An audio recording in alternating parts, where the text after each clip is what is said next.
Hi, everyone, and welcome to Barefoot with Spirit podcast show. I'm your host, Leanne, the Barefoot Medium. And for those of you who don't know me, I'm an international medium, twin flame, transformational coach, and an intuitive criminal investigator. Now, I'm so excited to be able to connect people from all over the world with their passed over loved ones and to provide people with guidance, insight, around how they can manifest and create the life that their soul needs, wants, and desires, which is what my guest is here to talk about as well. So I'm so excited. Before we get started on the episode, I'd like to take a moment just to acknowledge the traditional custodians of the land on which I stand and on which my guest stands, and pay respects to elders past, present, and emerging.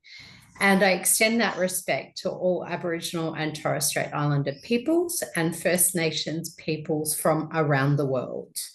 Now, kick off your shoes, take a few beautiful deep breaths into your heart space, and step into this sacred container as we have a deep, intimate, and connected conversation with my guest, Susanne Kos, about synchronicity and manifesting, which is one of my favorite topics. Now, Susie calls herself the inventor of free time, believes patience is a virtue she doesn't have, me either, has big dreams, and wants to inspire people to live their life in a way that may not be great for everyone, but great and perfect for you. She's the author of Super Synchronicity, which helps people understand how they can align meaningful coincidences in their lives to propel them straight towards their goals, the secret ingredient for success and fast manifesting. Despite all the realistic possibilities, Susie has proven how the secret ingredient, synchronicity, works by manifesting her own dream life. Now, welcome, Susie. Thank you very much for this nice introduction. I'm very happy to have you, to be here. Yeah. So, yeah, let's start with it's also my favorite topic, synchronicity, because it just explains everything. I'm my entire life, I'm already into manifesting, but since I came across the term synchronicity, everything just makes sense. So I guess probably everybody experienced that. What I call everyday synchronicities is if you hum a song and they play it in the radio, or you think about somebody and a few moments later they call you. So these are the everyday synchronicities. But if we go one step further with manifesting or with hard work, you can achieve everything.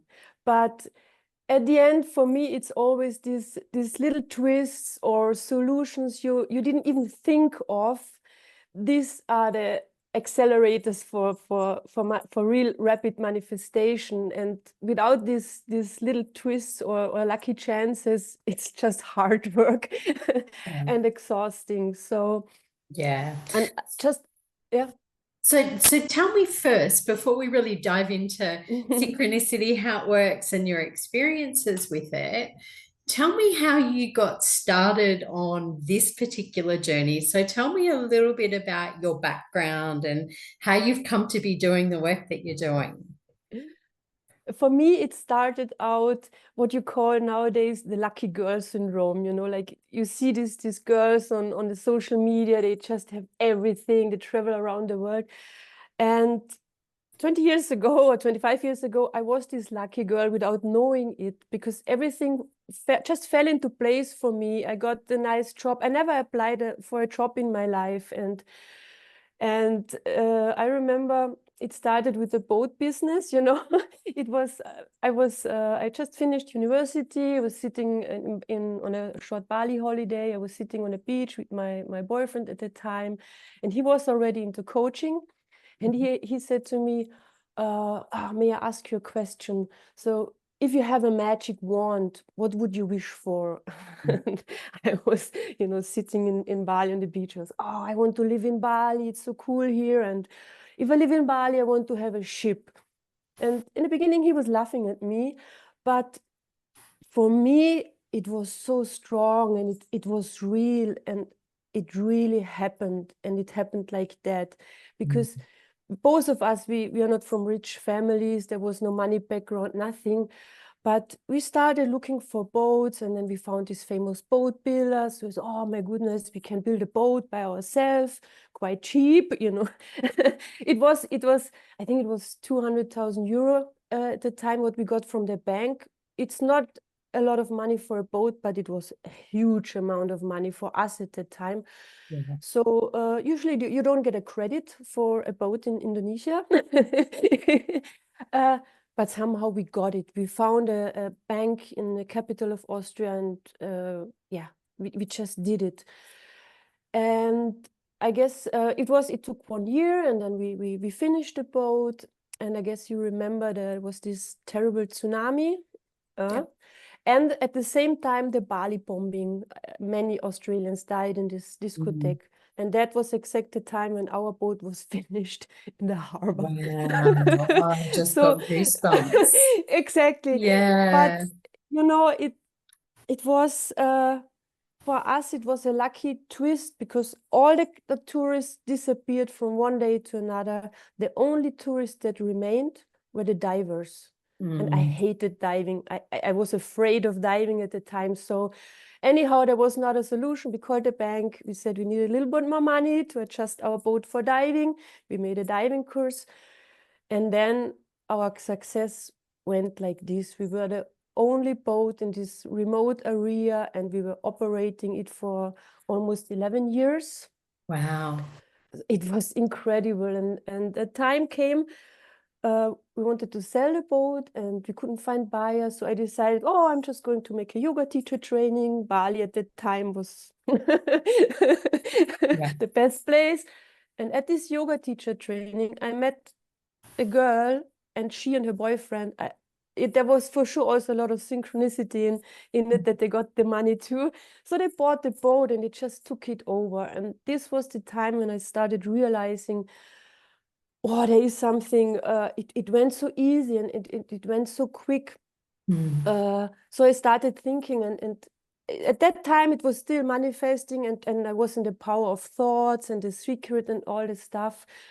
So we went back to Austria, and I decided to make a jewelry brand. So importing bracelets from Bali.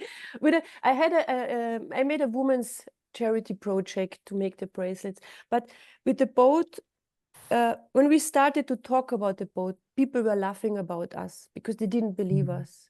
When I started the jewelry business, people around me, they were like, what are you doing now? Bali bracelets? I mean, there are millions of bracelets, but it became a success, but not so quick. And I always think you need to hit rock bottom at some time in your life to open up, to be aware of what is going on. So the lucky girl became a stressed out woman with like 2 kids, you know, and oh my God, a divorce, and the jewelry business. It started out well. I was selling on yoga exhibitions, but it went totally down, and I had 2 years of like really struggling, like no money, and this was, for me, it was a cleaning process and reflecting, and I tried so many personal development stuff, and just nothing worked. And I got deeper and deeper, really, until I came across this synchronicity, where I realized that the inner identity is your outer reality. This is what synchronicity basically is for me. So if you one day you say, oh, I want to have this and that, and the next day you start worrying, it's this. So to enter this frequency, I realized I have to keep myself up, and I started with the beliefs. It's so hard to discover your own, like the deepest limiting beliefs. And I finally But before figured you out, go on to limiting beliefs, I kind of there's so much that you've already shared that I don't want to skim over what you've said, because I think it's really important for people who are listening or watching. You've talked a little bit about your journey, and you mentioned something in amongst that where there was some tragedies or some challenges or some really big difficulties for you at certain points in your life where and that does lead into the belief systems and all of those things where you feel like you're struggling and it's hard work, and you mentioned that as well.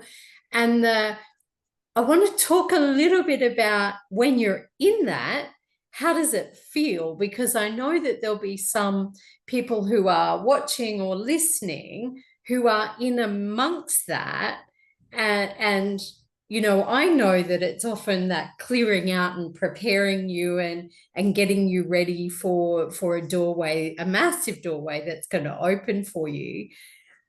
I want to not skim over, and I want to honor where people might be right now and in that space of trying to create or manifest, because we all hear about manifesting and all of that stuff, the life that they want, and if they're struggling.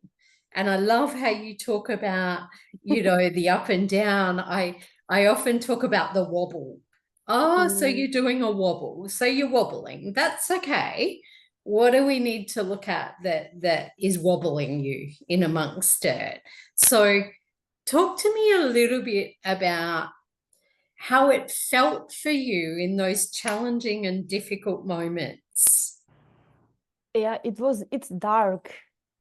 Like you said before, I call myself the inventor of free time, but and endless summer, but it's really winter, and I never cried so much in my life because it's also a kind of self-pity, and I only can explain it with like darkness or the feeling of everything is against you, but there's this inner belief is so strong that it won't work out anyway. So whatever you do, whatever you try, it won't work out. And the big problem is you are going down and down and down.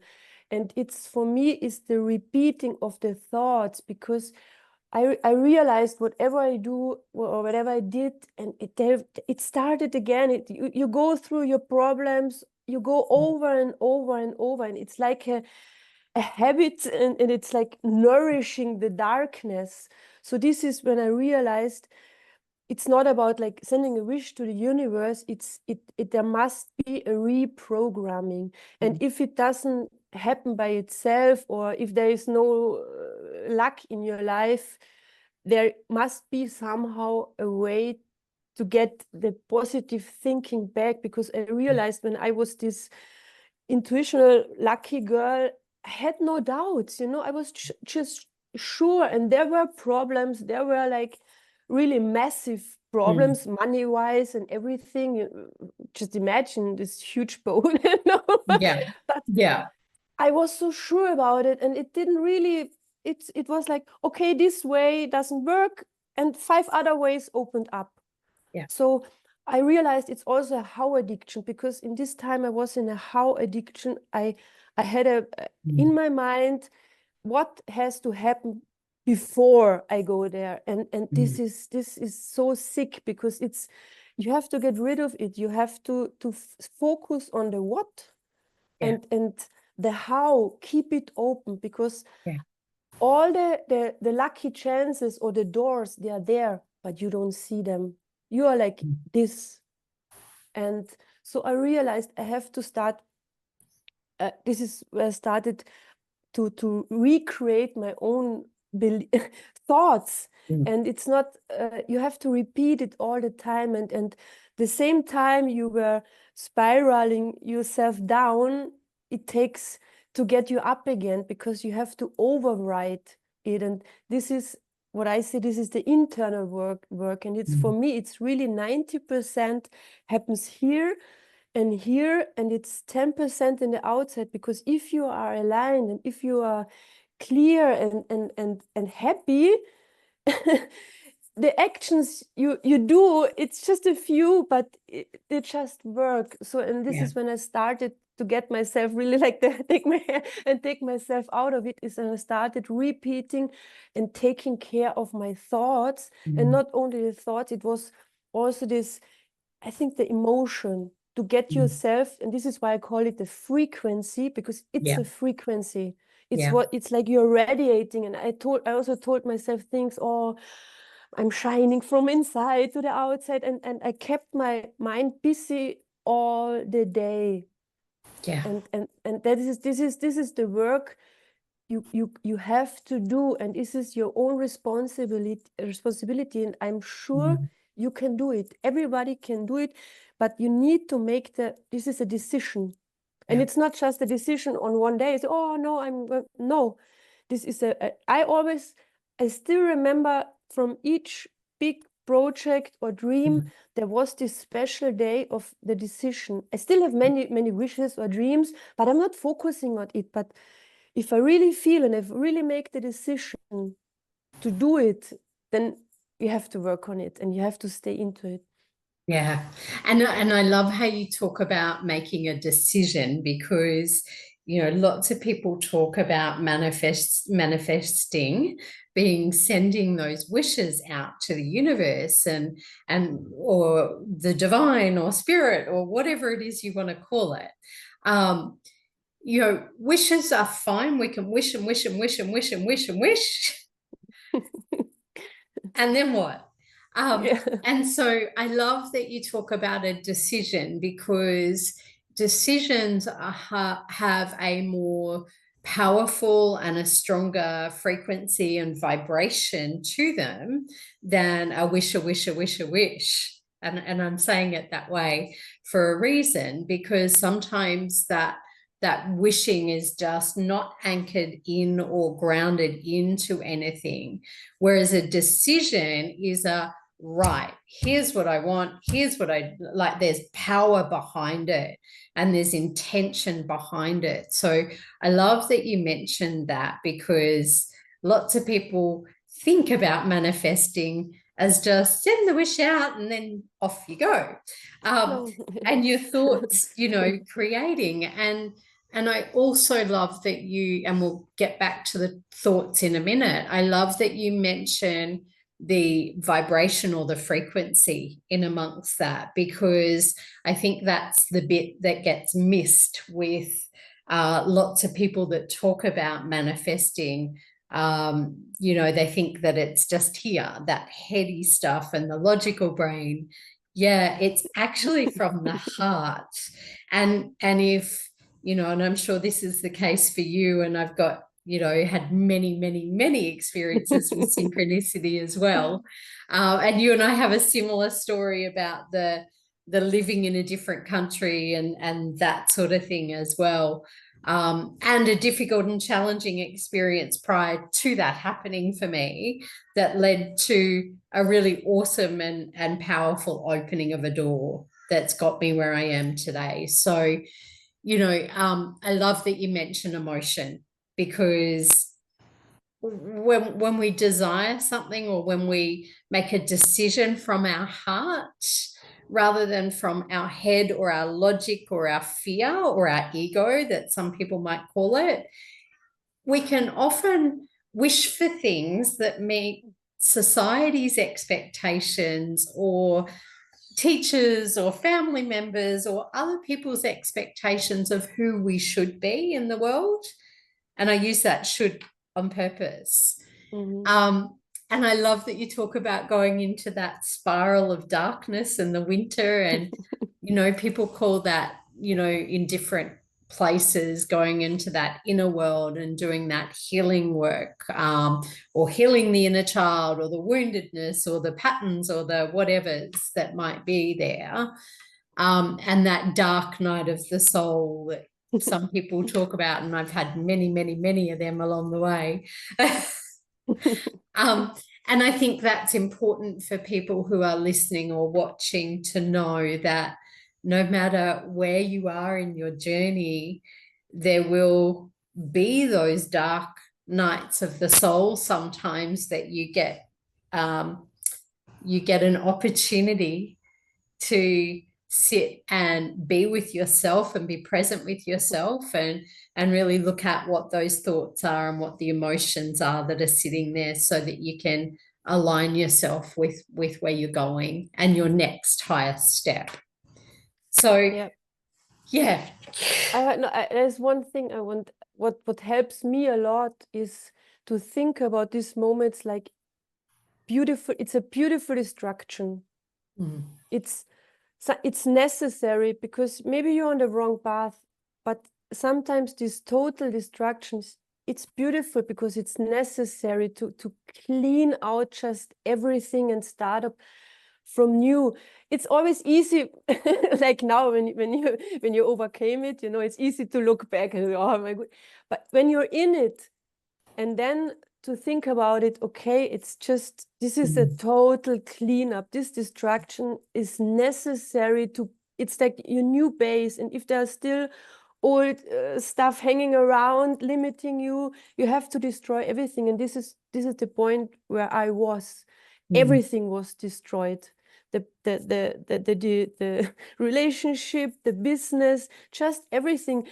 And for other people, yeah, you give up, you're looking for a job or whatever. But for me, there was this point I remember very well. I was sitting, it was January 2020, and I was sitting in my kitchen and I was really thinking, oh my goodness, how should I feed my children? It was nothing left, and no, and yeah, just nothing. And it was this is a point, yeah, to look back is it's fun because I now I know I know why it had to happen like this total destruction, because I restructured everything. I changed the name of my jewelry business. It was Gedankenkraftschmuck. This means the power of thought. And I changed it to wish crystal jewelry. I made a new website, and there was this, I heard about scaling. So I thought, oh, and I don't want to go to exhibitions anymore because it was exhausting with 2 little children. So I decided to make a web shop. And this was, again, my lucky twist, because, January 2020 was just before the pandemic hit the world. So Susie was preparing in January the web shop, and I found a guy to make the advertisements.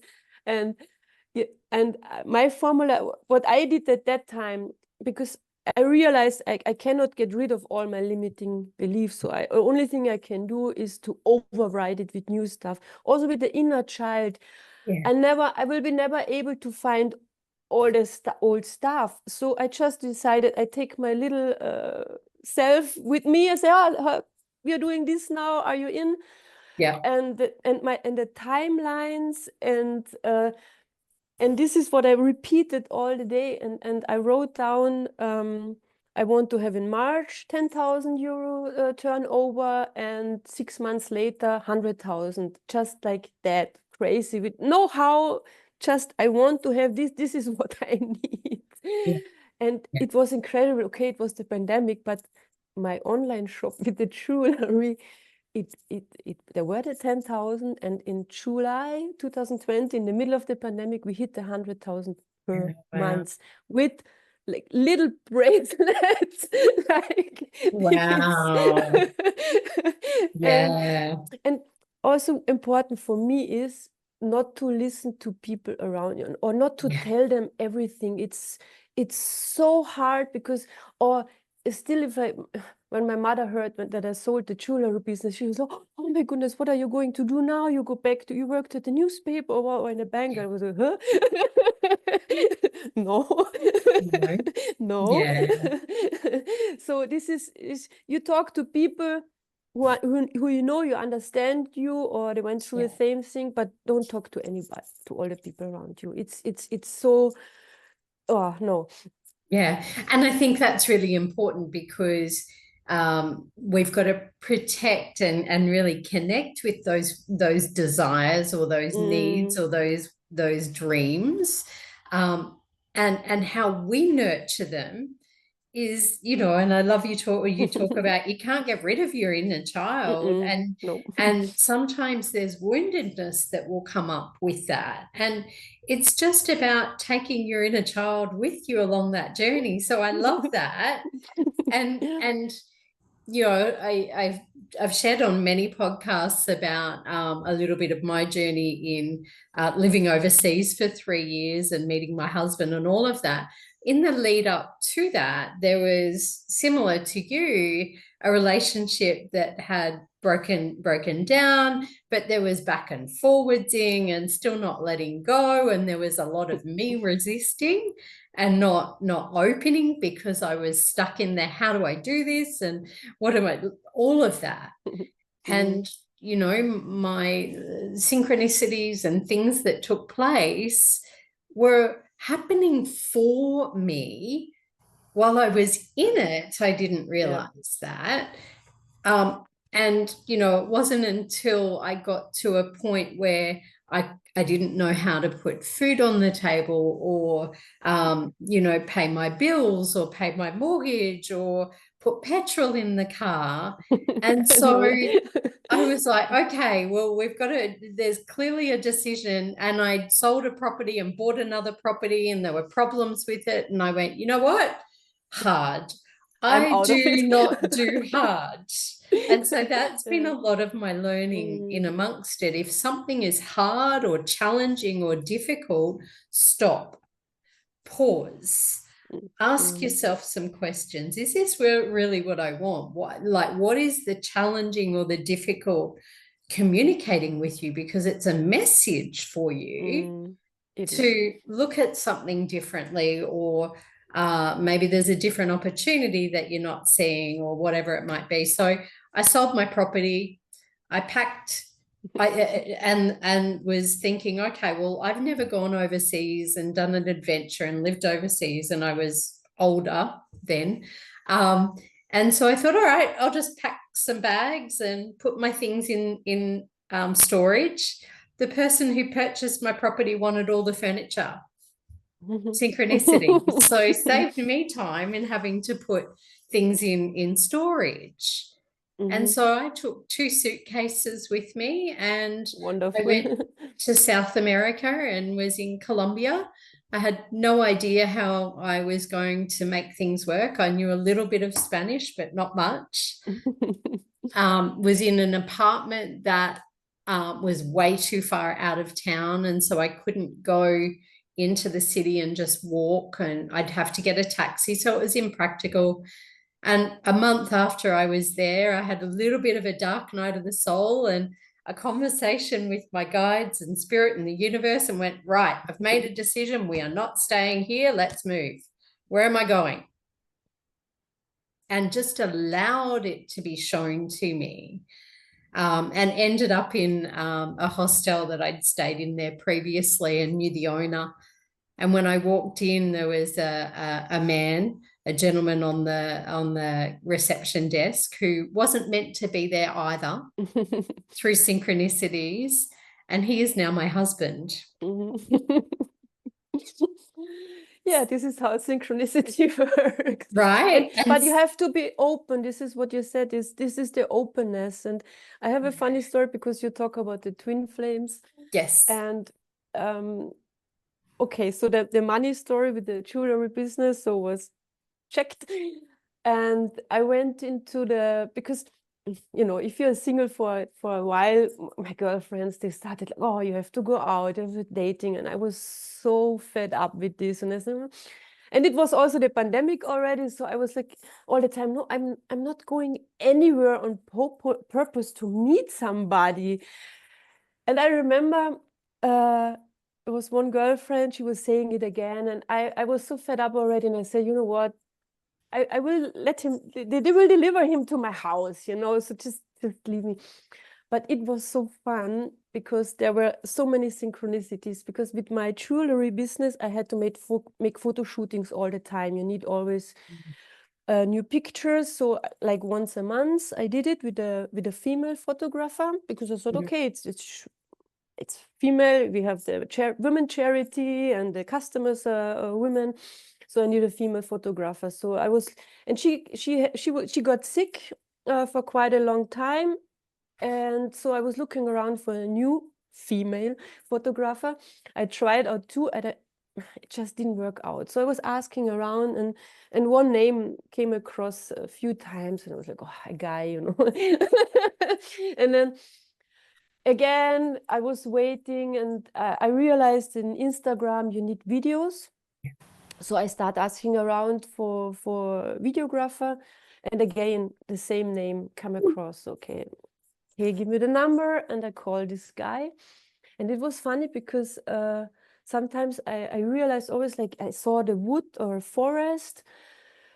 And no, I have to tell you this before, because I had a dream. It was for sure 1 year before I met him.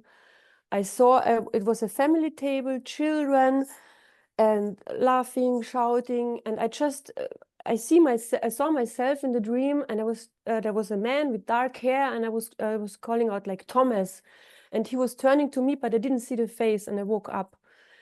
Luckily, I told the story a girlfriend. Otherwise, no, even she would not believe me. But it was so strong, and this was for sure 1 or 1.5 years before I met him. But I didn't know any Thomas, or not a good Thomas. Anyhow, so there was this pandemic, so I couldn't meet anywhere. I called this photographer, videographing guy, and we said, okay, where we can meet? Yeah, in my house. And he had a nickname different than Thomas, so I didn't know his real name. So you can guess already, but we met on this doorstep of my house, because it was the only possibility to talk about the jewelry, about the video. And yeah, he had this long, dark, tall guy, because I wrote once, also before I met him, I had a book, it was like Meet Your Soulmate or stuff, like in my dark time, you know. So I was trying out everything. And I remember I made a list of, because I realized I know what I don't want, but I never made a list of what I really want. And I wrote funny stuff. Kind of, he likes dogs, you know, he likes my children, he likes cooking. For sure, he's like tall, healthy, blah, blah, blah. And the list, I think it was 46 points.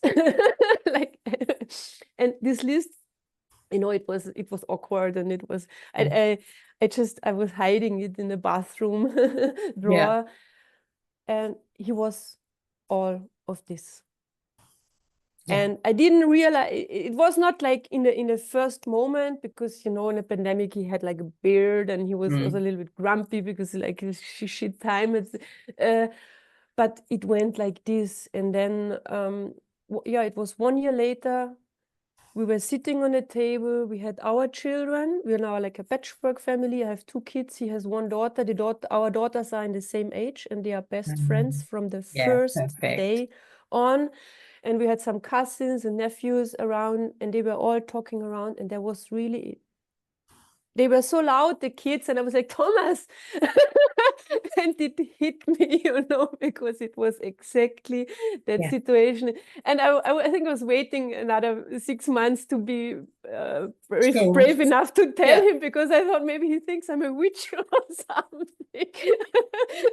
And also this thing, I took out the list from the drawer, and because you need to know a person for a while to see the inner values, but he had everything, you know. What it was, because I also write down that he has to have like free daytime, you know. He had and he wanted a guy who traveled a lot to be on the same level, and he had just all of it. But really, I was scared to tell him that I'm a witch, and it was like calling. But it was not. It was just like my photographer fell out, you know. So and he came to my doorstep. Right? So, and I love that, because a lot of people that are watching or listening, there's often that draw around manifesting with bringing in a soulmate, or I love that you bring in twin flames there, which are very different. And you know, like I said, you know, I packed 2 suitcases the other side of the world, and I was trusting, I was letting go, I was surrendering, I was, you know, and we have a similar experience. So 12 months before that, I had been in a spiritual development circle or a meditation group, and in my meditation I got shown, funnily enough, I had asked for a real physical sign of when I meet my soulmate, which was the terminology I was using at the time, how will I know? So give me something that I'm going to know. And after this meditation, I said to a girlfriend at the time, oh my God, I just had someone wiggle their feet in my meditation. So feet without shoes on, so bare feet, and they wiggled them at me. And so, you know, I'd met who is my now husband, this guy at this hostel, and was, you know, we were chatting, and he was helping me with Spanish and I was helping with English, and we talked, but I wasn't even looking for someone. I was there doing my own thing. And, you know, there was a couple of times there that he would share with me things. So I got to know his values and who he was. And he met my list as well. I had a list. I had a very big list as well. I don't know how many points it was, but looking back on it, and I kept it. And I even had a vision board with photos and things on there. And I had no idea why I put some of them on there, because they didn't really make sense to me. They do now.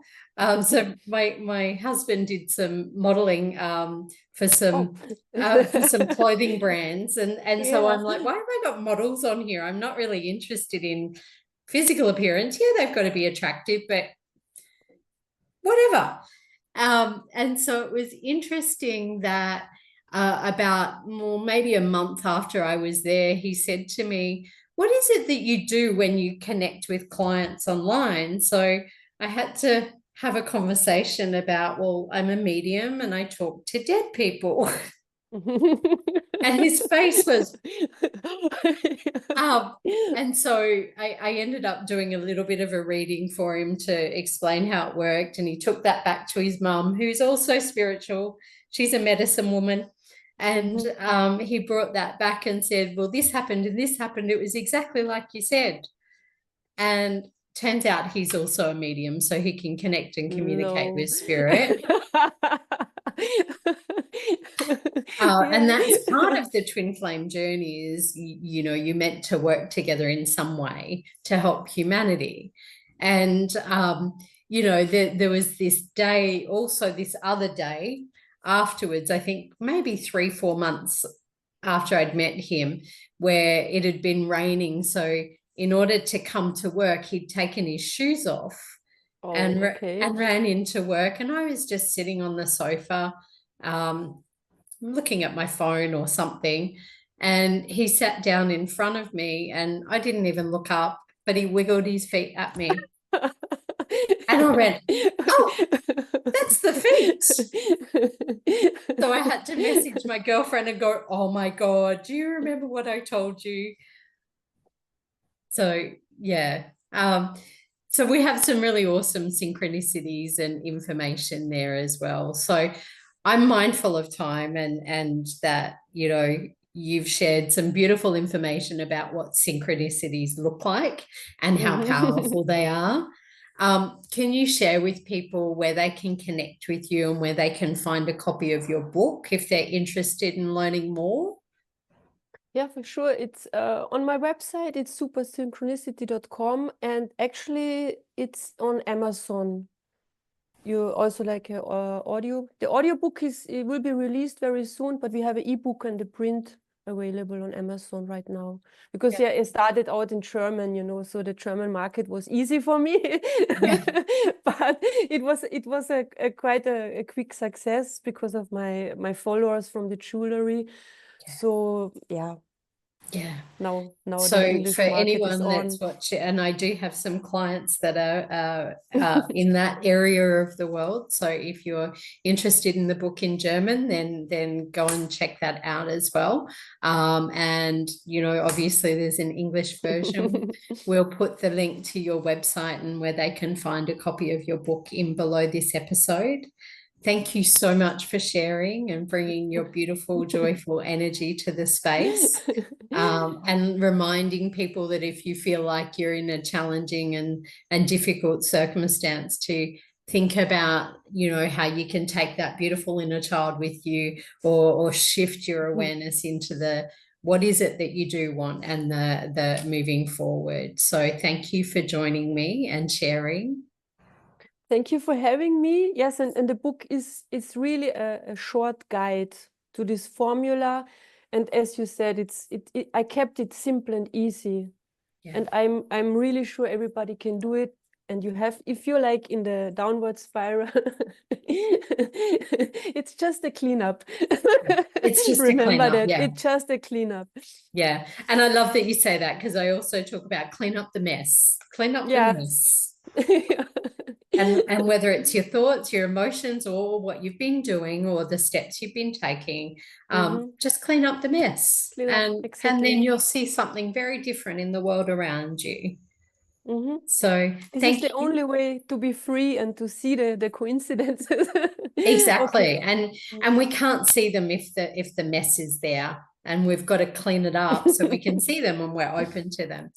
So thank you once again. And for those of you watching and listening, if you have found some interesting tips in this episode, then pop them in the comment section below and hit the thumbs up and share. For those of you who want to connect with me further, jump on my website, thebarefootmedium.com.au, and Facebook, Instagram, YouTube, all of those social media channels. Until next time, kick off your shoes, align with your soul, align with synchronicities, and really allow yourself to be guided towards opening that space for easy manifesting in your life. Thank you for joining me, and I'll check you on the next episode of Barefoot with Spirit podcast show.